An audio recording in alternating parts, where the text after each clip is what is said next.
കാവശ്ശേരി പരക്കാട്ട് ഭഗവതി ക്ഷേത്രത്തിലെ പൂരം മഹോത്സവവുമായി ബന്ധപ്പെട്ട അവലോകന യോഗം ചേർന്നു. ക്ഷേത്ര ഹാളിൽ നടന്ന അവലോകന യോഗത്തിൽ വിവിധ വകുപ്പ് തല ഉദ്യോഗസ്ഥർ, പൂരക്കമ്മിറ്റി ഭാരവാഹികൾ എന്നിവർ സംബന്ധിച്ചു. ആനയെഴുന്നള്ളത്ത്, വെടിക്കെട്ട് തുടങ്ങി മറ്റു സുരക്ഷാ കാര്യങ്ങൾ വരെ യോഗത്തിൽ ചർച്ച ചെയ്തു.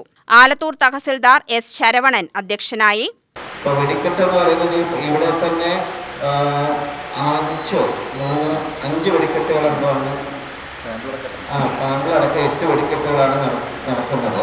ഇപ്പൊ 8 വെടിക്കെട്ടുകൾ നടത്തുന്നത് അനുമതി ലഭ്യമായ ശേഷം അതിൽ പറയുന്ന മാനദണ്ഡങ്ങൾക്ക് അനുസൃതമായാണ് നടത്തേണ്ടത്. അതുപോലെ തന്നെ അതിൻ്റെ സമയക്രമീകരണങ്ങൾ അത് പ്രത്യേകം പാലിക്കണം. അതിൽ ഉപയോഗിക്കാൻ പറ്റാത്ത രാസവസ്തുക്കൾ ഉപയോഗിച്ചുകൊണ്ടുള്ള വെടിക്കെട്ട് നമുക്ക് നടത്താൻ കഴിയില്ല. ഇതെല്ലാം കമ്മിറ്റിയുടെ ഭാഗത്തു നിന്ന് പ്രത്യേകം ശ്രദ്ധിക്കേണ്ട കാര്യങ്ങളാണ്.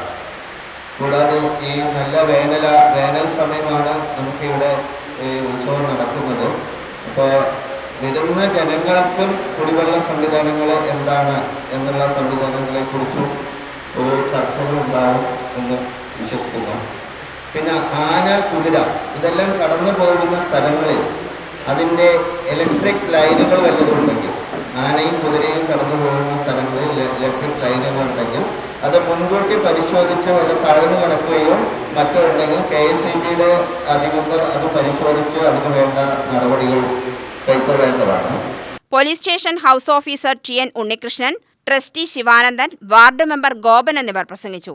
ഏപ്രിൽ 10-നാണ് കാവശ്ശേരി പൂരം. UTV news, Palakkad.